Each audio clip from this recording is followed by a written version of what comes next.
விஜய்க்கு வந்து ஒரு முற்போக்கு முகம் தேவைப்படுகிறது. அந்த முற்போக்கு முகம் எங்கு கிடைக்கும்? காங்கிரஸ் ஆதரித்தால், விசிக்கு ஆதரித்தால், இடதுசாரிகள் ஆதரித்தால் தானே கிடைக்கும். 5 சீட்டு தான் கம்யூனிஸ்ட் கட்சி கொடுத்தாங்க, 2 பேர் ஜெயிச்சாங்க. இன்னொரு மார்க்சிய கம்யூனிஸ்ட் கட்சிக்கு 5 தான் கொடுத்தாங்க, 2 பேர் ஜெயிச்சாங்க. விசிகால 2 பேர் ஜெயிச்சிருக்காங்க. இப்போ கூட்டணி தோழமை கட்சிகளாக இருக்கிறவர்கள் எல்லாம் ஒரு ஆட்சிக்கு தனிப்பெரும்பான்மை கிடைக்காத இடத்துல தவித்து கொண்டிருக்கக்கூடிய தாவேகாவுக்கு விஜயினுடைய முதல்கட்ட அரசியல் நிலைப்பாட்டிற்கு காங்கிரஸ் வந்து எப்பொழுது ஆதரவு நிலைப்பாட்டுக்குள்ளே வந்து தாவேகாவிற்கு செல்ல வேண்டும் என்று முடிவெடுத்ததோ அப்பயே பாஜக முட்டுக்கட்டை போடுறோம். பிஎம்சிங்கிற வேற ஒன்று தேசிய கல்விக் கொள்கை மும்மொழி திட்டத்தை ஏற்றுக்கொள்ளுங்கள், 3வது மொழியை இந்தியை ஏற்றுக்கொள்ளுங்கள் சொல்கிறதான் அது. இன்னும் இளைஞர்கள் வந்துட்டு அரசியல் மயமாக்கப்படலை, ஒரு விழிப்புணர்வு வந்து ஏற்படலை அப்படின்றது நினைக்கிறீங்களா? இன்னைக்கு ஸ்டாலின் ஆட்சியை பறித்து விட்டு விஜய் கையில் கொடுத்து விட்டால் எல்லா தீர்வும் வந்துவிடும் நினைச்சு கொடுத்துருக்கோம்.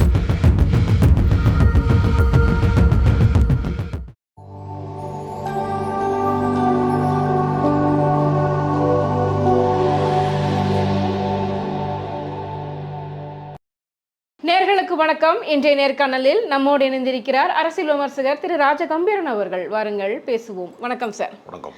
இன்றைய தினம் பார்த்தீங்கன்னா அரசியல் பரபரப்புக்கிடையே வந்துட்டு விஜய் அவர்கள் பதவியேற்க போகிறார் அப்படின்னும் போது தமிழக அரசியல் கிழமை டோட்டலாக மாறிடுச்சு, அவ்வளோதான், திராவிட கட்சிகளோட இதோட முடிஞ்சிடுச்சு அப்படின்னு நிறைய விமர்சனங்கள் வந்துகிட்டு இருக்குது. முதல்ல அந்த திராவிட கட்சிகள் வீழ்ச்சியை எப்படி பார்க்குறீங்க? திராவிட கட்சிகள் ஒரு நாளும் வீழ்ச்சி அடையாது, அதுவே தவறான கருத்து. திராவிட கட்சியின் நீட்சியாகத்தான் விஜயை வெற்றி பெற்றிருக்கிறார். அவர் தன்னை வந்து அண்ணாவை வந்து தன்னுடைய வழிகாட்டியாக, பெரியாரை கொள்கை வழிகாட்டியாக சொல்லி தான் அரசியலில் வந்து அடியெடுத்து வைத்திருக்கிறார். கழகம்ங்கிற வார்த்தையே திராவிட கட்சியின் தொடர்ச்சி. வெற்றி கழகம் அப்படின்னா என்ன அர்த்தம்? அவரே திராவிட கட்சி தான்.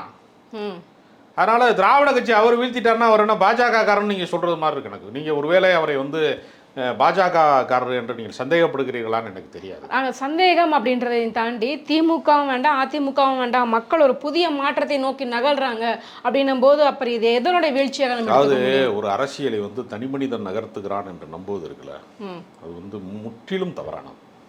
தனி மனிதர்கள் வந்து முன்னிலை வைப்பார்களே தவிர மக்களுடைய மனமாற்றம், ஒரு பூகம்பம் வருகிறது என்று சொன்னால் கூட பூமிக்குள்ளே நிறைய மாற்றம் நிகழ்ந்து கொண்டே இருக்கும், அப்புறம்தான் அது பூகம்பம் மாறும்னு சொல்லுவாங்க. அதனால் தமிழ்நாட்டு அரசியலிலே திமுக வேண்டாம் என்கிற நிலைப்பாட்டை வாக்காளர்கள் எடுக்கிற போதெல்லாம் அந்த இடத்தில், அந்த ஆட்சியை கைப்பற்றக்கூடிய இடத்தில் அதிமுக இருந்திருக்கிறது கடந்த முறையெல்லாம். இந்த முறை அந்த இடத்திலே அதிமுகவின் இடத்தை வந்து தாவேகா கைப்பற்றி விட்டது. அப்படி தான் நான் பார்க்குறேனே தவிர வந்து இது ஒன்றும் பெரிய அதிசயம்லாம் கிடையாது. திமுக பலமுறை தோற்றுருக்கு. முதல் முறையாக அதிமுகங்கிற கட்சி தோக்குது. திமுக எத்தனையோ முறை தோற்றுருக்கு. 91 ராஜீவ்காந்தியுடைய படுகொலையை ஒட்டி நடந்த தேர்தலில் திமுக வந்து டோட்டலாக வந்து வாஸ் அவுட் எல்லாமே. கலைஞர் மட்டும்தான் ஜெயிச்சார். கலைஞரும் இன்னொருத்தர் பருதி இளமொழுதின்னு நினைக்கிறேன், 2 பேர் தான் ஜெயிச்சாங்க. டோட்டலாக வந்து 234 தொகுதியில் 232 தொகுதி அவுட் ஆகிருக்கிறது. அப்படிலாம் தோல்வியை பார்த்துருக்காங்க. அதனால் துடைத்து எறியப்பட்ட தோல்விகள் எல்லாம் அவங்க சந்திச்சிருக்கிறாங்க. அதனால் இதே ஸ்டாலின் அவர்களே ஏற்கனவே தோற்றுருக்காங்க. 34 தேர்தலெல்லாம் தோற்றுருக்கிறாரு. அதனால் இதையெல்லாம் வைத்துக்கொண்டு ஒரு கட்சி முடிஞ்சு வச்சு அவ்வளோதான் அவங்க அப்படின்னு சொல்கிறதெல்லாம் வந்து அரசியல் அறியாமை. இளைஞர்கள் மத்தியில் வந்து ஒரு மாற்றம் ஏற்பட்டிருக்கிறது, எல்லாருக்குமே வந்துட்டு ஒரு சலிப்பை ஏற்படுத்தி இருக்குது அப்படின்னும் போது நம்ம நீண்ட நெடுங்காலம் ஆட்சி அதிகாரத்தில் இருப்பவர்கள் மீது அதிருப்தி வருவது என்பது இயல்பான ஒன்று தானே. இப்போ 10 ஆண்டு காலம் ஆட்சியில் இருந்த பினராயி விஜயன் அவர்கள் வந்து தோற்று போயிருக்கிறார். காங்கிரஸ் ஆட்சிக்கு வந்திருக்கு. மம்தா பானர்ஜியினுடைய ஆட்சி முடிவுக்கு வந்திருக்கிறது மேற்கு வங்கத்தில். தொடர்ந்து ஆட்சி செய்கிற போது அது வந்து மக்களுடைய அதிருப்திக்கு ஆளாவது என்பது தவிர்க்க இயலாத ஒன்று. அது அதிகாரம் மறுசுழற்சிக்கு மாறுவது அப்படிங்கிறது இயல்பான ஒன்று. அதுக்காக உருவாக்கப்பட்டதுன்னா ஜனநாயகம். ஒரு அரசன் வந்து சாகிற வரைக்கும் அவனே ராஜாவாக இருப்பான், சக்கரவர்த்தியாக இருப்பாங்கிறதுனால தானே ஜனநாயகத்தை கண்டுபிடிச்சோம். அப்போ ஜனநாயகம் என்பதே இந்த சுழற்சி முறையில் வந்து அதிகாரம் வந்து மடைமாற்றப்பட வேண்டும் என்பதற்காக உருவாக்கப்பட்டதான். அதனால் நம்ம அதை வந்து ஒரு பெரிய குற்றமாக வந்து குற்றச்சாட்டாகலாம் கருத வேண்டிய அவசியம் இல்லைன்னு நான் நினைக்கிறேன். சார், இப்போ தொடர்ந்து பார்த்தீங்க அப்படின்னா போதைப் பொருட்களை வந்து கண்டிப்பாக ஒழித்து பெண்களுக்கு பாதுகாப்பு கொடுப்பேன், இது போன்ற வாக்குறுதியில் முன்னிறுத்தி தான் வந்துட்டு விஜய் அவர்கள் வந்து ஜெயிச்சிருக்கிறாரு. உண்மையிலே வந்துட்டு அவர் இதை இப்போ இருக்கிற சூழ்நிலையை பொறுத்த மட்டும் இது எல்லாத்தையும் ஒழிச்சு கட்ட முடியும் அப்படின்னு சாத்தியமா சார்? இன்னைக்கு காலையிலேயே ஆர்கே நகர் பகுதியில் ஒரு 10 வயசு சிறுமிக்கு பாலியல் துன்புறுத்தல் செய்தான்னு ஒருத்தன் பிடிபட்டிருக்கான். அவன் பிடிபட்டவே தாவேக்காரன் போக்சோ சட்டத்தில் அரெஸ்ட் பண்ணிட்டாங்க. காலையில் இன்னைக்கு காலையிலேயே அத்துமீறல் ஒன்று நடக்குது. அப்போ இதே திமுக ஆட்சியில் நடந்துச்சுன்னா என்ன சொல்லுவீங்க? பெண்களுக்கு பாதுகாப்பு இல்லை, சிறுமிக்கு பாதுகாப்பு இல்லை அப்படின்னு எவ்வளோ கூச்சல் போடுவீங்க? ஸ்டாலின் சார், ஸ்டாலின் அங்கெல்லாம் கோவியிருப்பீங்கல்ல. அப்போ தனிமனித தவறுகள் எல்லா ஆட்சியிலையும் நிகழும். அந்த தனி மனிதனுடைய தவறுகளை ஒரு கட்சியின் தவறாக, ஆட்சியின் தவறாக மாற்றக்கூடாதுன்னு பலமுறை சொல்கிறோம். உங்கள் ஆட்சி இன்னும் தொடங்கவே இல்லை. நாளைக்கு பதவி இருக்க போகிறீங்கன்னா இன்றைக்கி வந்து ஒருத்தன் பிடி போடுறான் பாலியல் வழக்கில், போக்சோ சட்டத்தில். அப்போ இதை வந்து தடுத்துருவார்னு எப்படி சொல்லுவீங்க? இதெல்லாம் சினிமா காட்சியா? அது வில்லனை போய் அவர் பிடிச்சி அடித்து 40 பேரை சுற்றி விட்டு அடிக்க போகிறாருன்ற மாதிரியாது. அப்படி எல்லாம் இல்லை. ஏற்கனவே இருக்கக்கூடிய காவல்துறை, ஏற்கனவே இருக்கக்கூடிய நிர்வாக அமைப்பு, இருக்கக்கூடிய கட்டமைப்பு, அதை வச்சு தானே நீங்கள் குற்றங்களை களைய முடியும். இப்போ மேஜிக் பண்ண முடியாதுல்ல. நீங்கள் நடவடிக்கை எடுங்கன்னு சொல்லலாம். ஸ்டாலின் சொல்லலையே, அப்படியே சொன்னார்.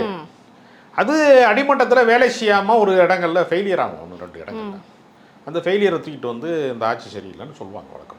தாவேகாவுடன் காங்கிரஸ் இணைஞ்சிருக்காங்க. அப்போ இதனால வந்துட்டு தாவேகா வந்துட்டு பாஜகவுடைய பி டீம் அப்படின்னு சொல்லிட்டு இருந்த அந்த ஒரு அஜெண்டா வந்து உடைக்கப்பட்டு இருக்கிறது அப்படின்றத எடுத்துக்க முடியுமா? அதாவது எப்பொழுதுமே வந்து என்னன்னா, திமுக எதிர்ப்பை ரொம்ப தீவிரப்படுத்துகிற போது அதற்கு நேர் எதிராக இருக்கக்கூடிய கட்சியாக இருக்கக்கூடிய ஒரு சக்தி பின்னாடி இருந்து இயக்குகிறதா என்கிற சந்தேகம் இயல்பாக வரும்.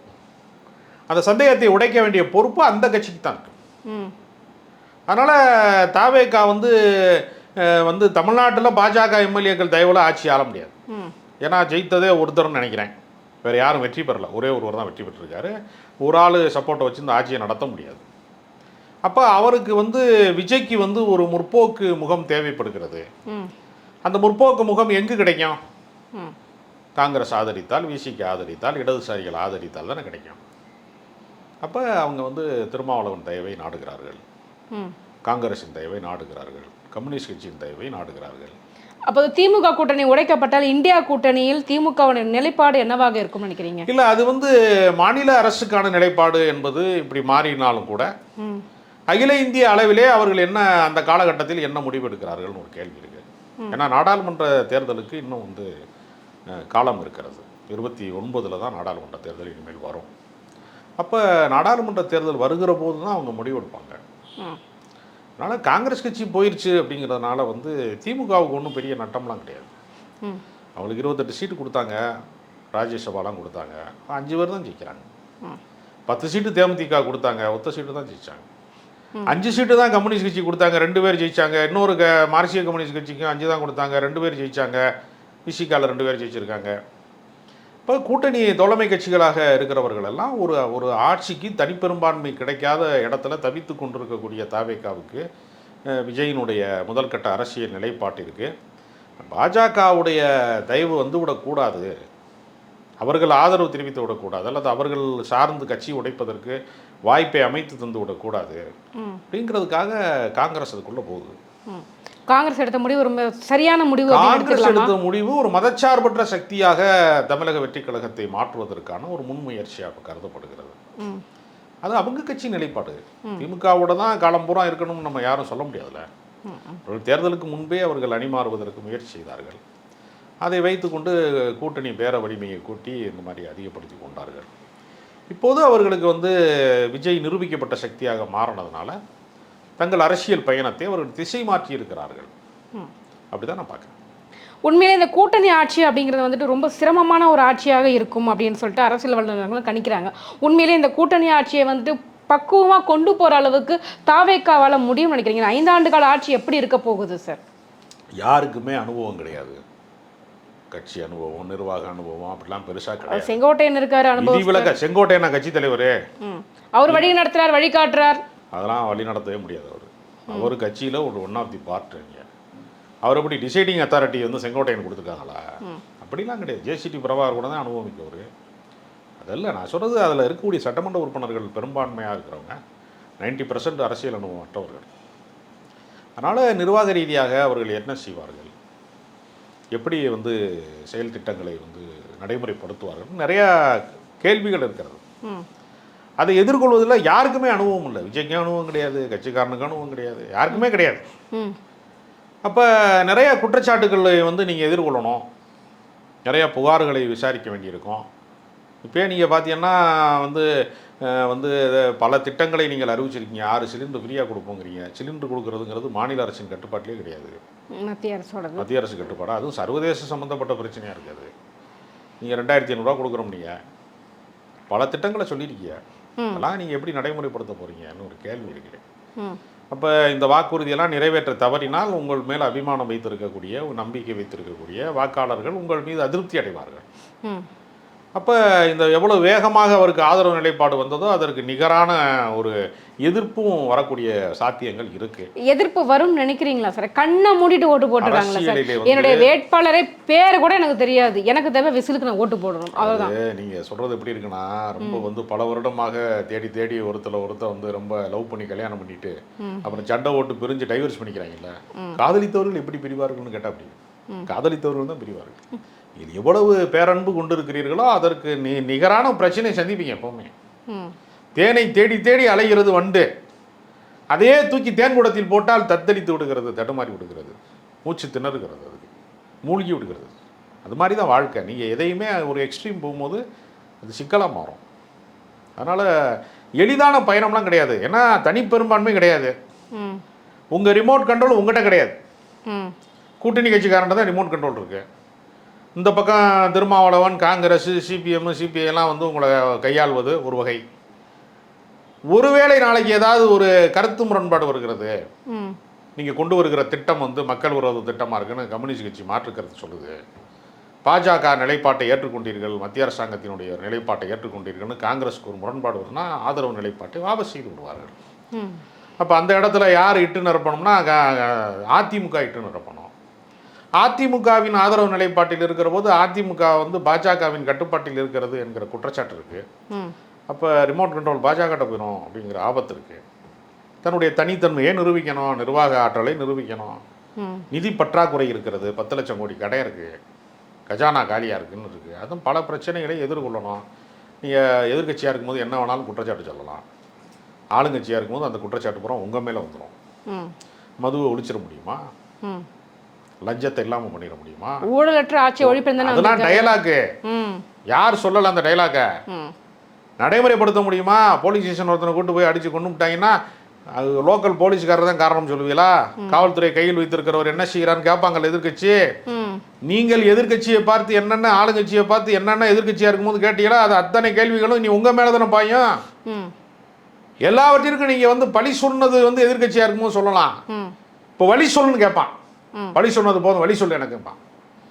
அதனால் மிகப்பெரிய சவால்களை வந்து இந்த ஆட்சி வந்து எதிர்கொள்ள போகுது. இப்போ இந்த எலெக்ஷனை பார்த்த மட்டும் உங்களுடைய அபிப்பிராயத்தை எனக்கு சொல்லுங்கள். என்ன அப்படின்னா, இன்னும் இளைஞர்கள் வந்துட்டு அரசியல் மயமாக்கப்படலை, ஒரு விழிப்புணர்வு வந்து ஏற்படலை அப்படின்றது நினைக்கிறீங்களா என்னைக்காவது? இல்லை, அதாவது இந்த தலைமுறை 40 வயதுக்கு மேற்பட்டவர்கள் வந்து யாரும் தாவேக்காவுக்கு வாக்களித்தது மாதிரி தெரியலை.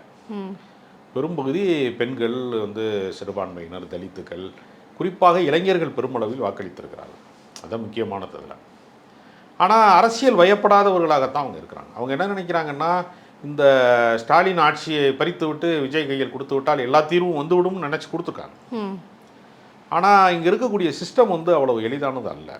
யார் ஆட்சி செய்தாலும் இங்கே வந்து சில தீர்க்க முடியாத பிரச்சனைகள் என்பது தொடர் நடவடிக்கையாகவே இருக்கிறது.